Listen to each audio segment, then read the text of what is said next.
আমাদের গ্রামের সেই বিখ্যাত প্রতিমা পুকুরের সংস্কার এখনো চলছে।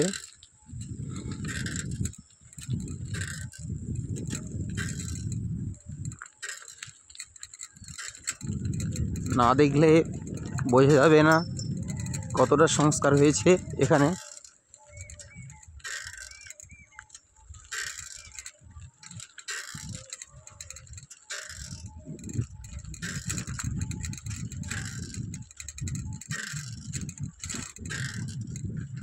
অভিনব পদ্ধতিতে এই সংস্কারটি হয়েছে। দুদিকে দুটো পাকার ঘাটের কাজ চলছে।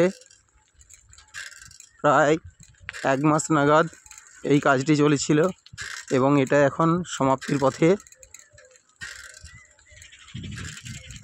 সবাইকে দেখার মতো একটি আকর্ষণীয় সংস্কার।